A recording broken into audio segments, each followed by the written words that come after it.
Ami Yagnik. Shares in the company. No, why can't you separate your morality from your politics? Yes, can I now answer or no? Yes, I'm waiting for a, I think we are straight just answer to that. confusing or bringing these issues together. No, here is a case. You may bring the Congress party and the BJP party to give their views on this and why one is not coming out with a press conference and why leaders No, are but not why? speaking Why up. aren't you? But here is a case. No, but why aren't you? I want to know, why aren't you? No, and Tarun Tejpal may say anything. Forget what Tarun Tejpal has said. Petition, he may hide behind a rich vocabulary he may take Forget what Tarun Tejpal has said. But the matter is before the court and the judicial officer has to take the evaluation a test case. You are getting unnecessarily upset. You are getting unnecessarily, ma'am, you see, you are raising your voice and you are being very aggressive with me tonight. I am only saying this to you. It's a test case, isn't it? A test case. No, I am not aggressive. It's a test I cannot case. hear what the others are speaking. Ami Yagnik, I am not aggressive. No, I am only Ami Yagnik, I'll get Kiran Bedi on this. Tarun Tejpal may hide behind whatever words. No, let's get Kiran Bedi. Why am I discussing this tonight? I am asking you, where is the Congress Mahila Morcha? But the evidence remains. Where is the Congress court. Mahila Morcha? Where are your Union Minister of Women and Child Development? Where is she? Where are your top Congress leaders? Where are they hiding? Why aren't they coming forth and speaking? Did they issue a statement? How many statements has the Congress party issued on this particular matter? Is there been any single press conference on this whole matter unequivocally saying that crime and corruption? To speak on a matter between two individuals and where an FIR is already lodged. And before she went to speak on an issue where an FIR is already lodged. Well, FIR is I don't understand the course of that argument. I can tell you 1,001 cases. 1,001 cases. It is in the court. Well, I don't know. FIRs have been lodged against people who have carried out scams in the past. That has not stopped the Congress party from defending them. So don't tell me that lodging of FIRs or not lodging of FIRs is an effective argument here. Are you looking for excuses not to say anything on this? If you are, then you tell me so. Absolutely. In the Snoop gate, there is no inquiry, there is no probe, there is no FIR, and the police is being used to tail a woman. I'm sorry. I'm extremely sorry, but what you're saying. I'm extremely sorry. I get Kiran Bedi, this Kiran Bedi, the argument being given here by the Congress party spokesperson is a private matter. FIR has been lodged, none of our business. My argument to her is that this matter is in the public domain. As Namita says, one of the things she said right is that it's a test case. It's a test case for what justice women face or don't face. In this case, can the Congress party get away by saying it's a private matter? Kiran Bedi. Arnab, it is not only a test case. Kiran Bedi, one second. Kiran Bedi will respond to you. I did not say that it is none of our business. Politics. But the Congress to go above politics. Why should we embarrass the victim when the investigation is going on? Oh, please. So you leave the victim to her own defenses. People just come out and make statements and embarrass further. I don't think you'll be embarrassing the victim. Why do you say that it is what is embarrassment? What is embarrassing about it? What is embarrassing about it, Ami Yagnik? A young woman who has been subject to sexual assault is coming out and speaking on her own.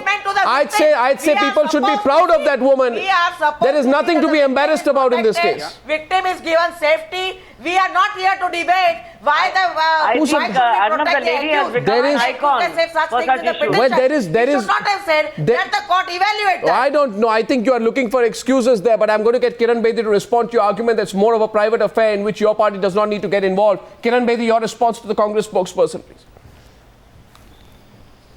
I think they're following a principle. Show me the face and I'll show you the rule.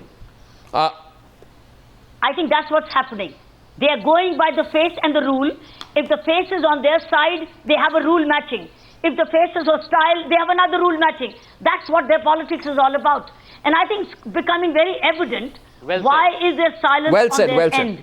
The news, I think that's the point. Well, that's pretty straightforward. I think it's getting a louder endorsement from Rajesh Kalra to that. Rajesh Kalra, Ami Yagnik, there are issues and there are issues. There are some issues in which you must. There is an offence committed and the victim. 1 second, I'm not. No, 1 second. The lady, the victim has to get justice. No, please. You see the applicant. Look at what Rajesh Kalra wanted to first of all contradict you there. Rajesh, I'm coming to you and then I'm reopening another part of the debate. Yes, Rajesh. Okay. No, basically what I'm saying is, when in the court they say that she was partying after this so-called sexual liaison, and as if, she should have gone home, gone into the room and shut herself. In fact, if I were there, I would actually be grateful to this girl that she did not create a scene and mess up the entire big event which was going on. Oh, would you yes. have been happier if she had raised shindy there and made life hell for everybody there? You should be grateful that she was quiet. She acted way beyond her age. She acted much mature than, the 24-year-old girl would normally do. I think you should be grateful for that rather than saying that she is this and that. Okay, now there's another ridiculous part, Hartosh, where Tarun Tejpal says, and I quote, "There was not a single whisper." I'll put that on the graphic plate as well. He says, "There was not a single whisper from any corner, including the above-mentioned lady, that any alleged untoward incident, occurrence during the Think Fest." Now, to that, my question is, Hartosh, and I don't know what yours is, but my question is, should there have been some whisper or buzz? Is it rape or sexual assault only if there is a buzz or people are talking about it? I mean, the nature of the arguments which Tarun Tejpal is putting today are so facetious. I don't know what is giving him the confidence that some argument like this will hold. Or is it simply that there are no other arguments and he's concocting some? Hartosh. Arnab, it sounds more like desperation than anything defense else. of a desperate man. See, there are two things about this. Why should she have been standing and shouting? There are 3 colleagues of hers who have already testified, and they've stood with her right from the beginning, saying that she had informed them at that point of time. Yeah. What else are you going to do under those circumstances? You confide in people close to you. Are you going to stand up in the middle of strangers and shout this out? And what kind of statement is this by Tarun Tejpal? I mean, this is exactly the kind of thing he would have written, and I use this word deliberately, laceratingly about if it had been done by somebody else. And you know what else he says? Let's get to the next point. It's getting more ridiculous as we move on. Point number 10 here is, and Shivam, I want your take on that. He says the lady continued to participate in the conference or festival with Elan. She took part in all the evening festivals of which there will be CCTV footage, photographs, other documents to substantiate all was normal and the occurrence never took place. Now, she was doing her job.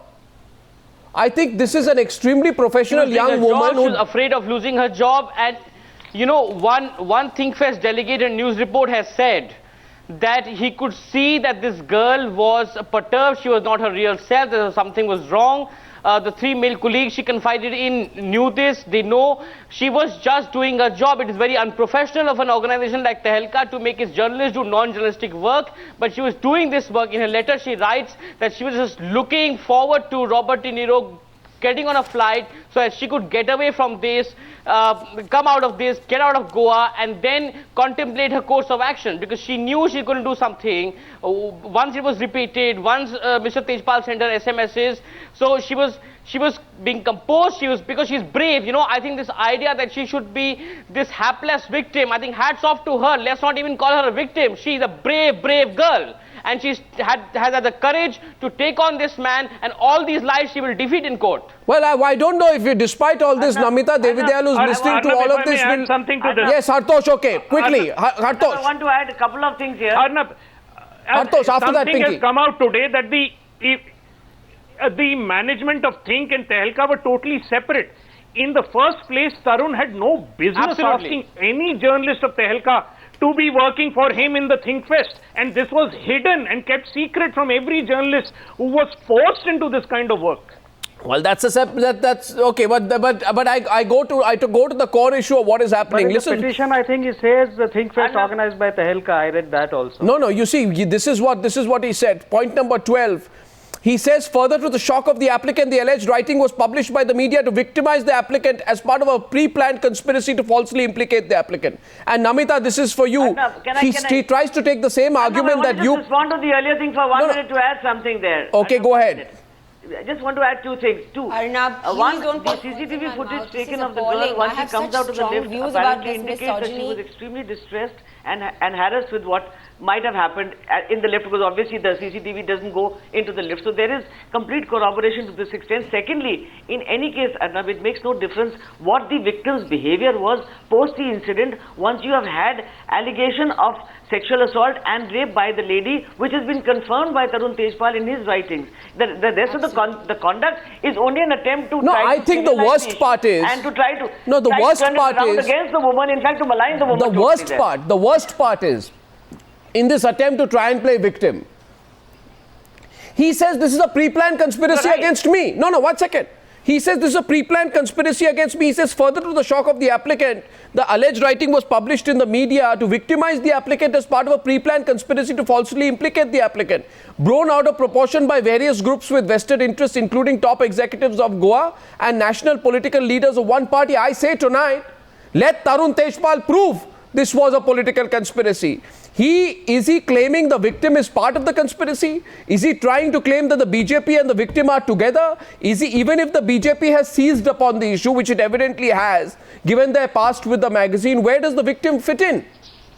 Where does the victim fit in? Absolutely. This actually falling into an absolutely lowest Now, ebb. I can show you an interview of Tarun Tejpal, Lowest in which argument he of says what he was the offered a situation is. Lok Sabha ticket for the 2004 elections by a political party.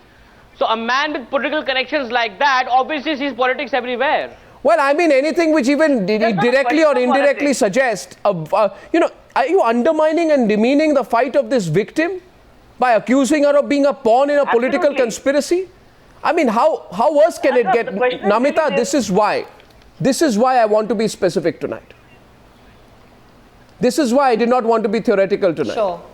And I agree with you, and which is why I had said that this issue should not be politicized, and having politicians come out and make statements about it would really trivialize the very serious issues of misogyny and sexual misconduct that have to be addressed at a much larger level. But Namita, and you are ongoing. unwilling to condemn Mr. I mean, those Tejpal are for the issues that politicizing really need it. to be talked about. But who politicized it? Who politicized Oh, it? of course I do. I think it's absurd. No, He what's did, and absurd? it's absolutely absurd. I mean, it's almost ludicrous. No, what? The fact that he politicized it, and that's why it's kind of heartening that no other politicians have come into the Very picture mild and words you sort of have. like either endorsed or condemned that view, because it would.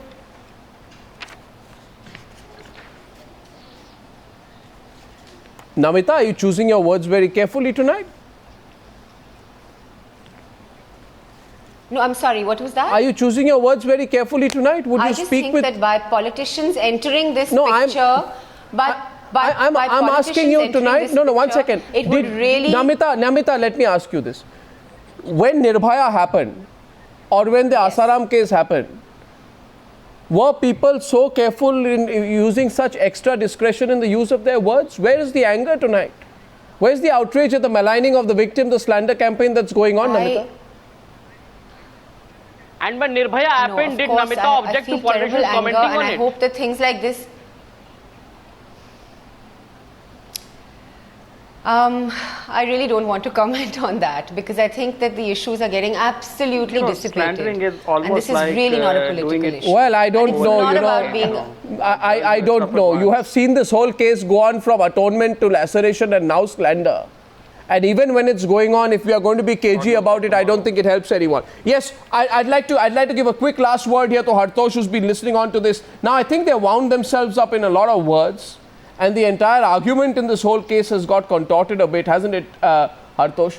Do you think, at the end of it, the worst thing over the last 7 days has been the open manner in which Tarun Tejpal, as part of his defense, has gone after his own victim? Absolutely, Tarun. He's tied himself in knots after admitting to the case.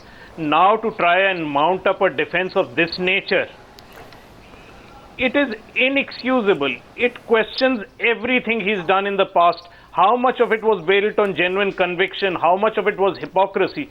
Because when you're really up against it, you are unwilling to stare the truth in the face and admit to what you've done. Well, this question is very much out in the public domain. The court will be hearing this anticipatory bail plea tomorrow. One last thing. Arnab. Yes, Shivam. Arnab, I want to ask here on your show whether Shoma Chaudhary in the coming issue of Tehelka will condemn this slander by Tarun Tejpal. I think we should watch out for that. Well, we will watch out for it.